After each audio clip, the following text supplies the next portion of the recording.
Good morning everyone সকলোলৈ সুপ্ৰভাত জনাই বনু ব্লগছৰ mini ব্লগলৈ সকলোকে পুনৰবাৰ স্বাগতম জনালোঁ। আজি আপোনালোকৰ কাৰণে এয়া সৰু এটা ৰেচিপি লৈ আহিছোঁ। এইখিনি মই চিকেন 1 কেজি লৈছোঁ আৰু ধুই পখালি মই চাফা কৰি ল'লোঁ আৰু ইয়াতে মই মেৰিনেট কৰিবলৈ মছলা, জিৰা পাউডাৰ, ধনিয়া পাউডাৰ এনেকৈ দি মই দৈও লগত দি দিছোঁ আৰু মই মেৰিনেট কৰিম এতিয়া। আৰু এইফালে মই মছলাখিনি ৰেডি কৰিছোঁ আৰু এয়া মই চিকেনখিনি মেৰিনেট কৰি এতিয়া মই আধা ঘণ্টা ফ্ৰিজত ৰাখি দিম।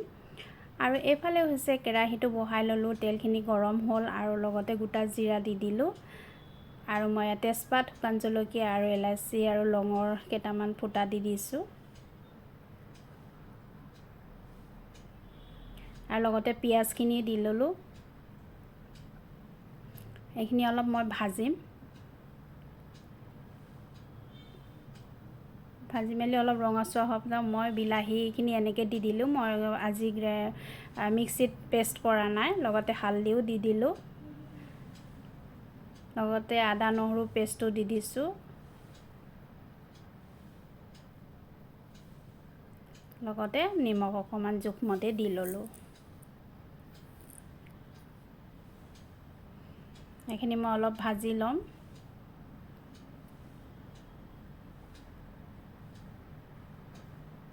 আৰু ইয়াৰ লগত মই মছলাখিনিও এড কৰি দিছোঁ।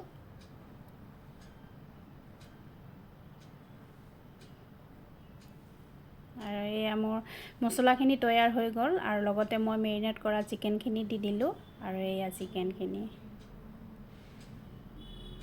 আৰু এয়া মই পোলাও বনাম, যিহেতু বাসমতি চাউল মই আধা ঘণ্টা আগতে তিয়াই থৈছিলোঁ। এতিয়া পোলাও কাৰণে মই গাজৰ আৰু ড্ৰাই ফ্ৰুট আৰু লং, ইলাচি, তেজপাত এনেকৈ ৰেডি কৰিলোঁ। এইফালে মই ৰিফাইনো দি লৈছোঁ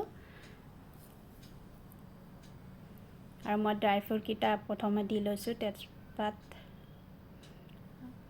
আৰু এয়া মই চাউলখিনি দি ল'লোঁ আৰু এয়া পোলাওখিনি ভাজিছোঁ। লগতে ঘি অকণমান ভাল লাগিব টেষ্টটো বুলি সেইকাৰণে ঘি অকণমান দি ল'লোঁ আৰু লগতে ড্ৰাই ফ্ৰুটখিনি মই চব দি দিলোঁ আৰু লগতে মই চেনি অকণমান পোলাওত দিওঁ, আপোনালোকে দিয়ে নাই জনাবচোন। মই অকণমান খালি চেনি দিওঁ, অকণমান নিমখো দিওঁ।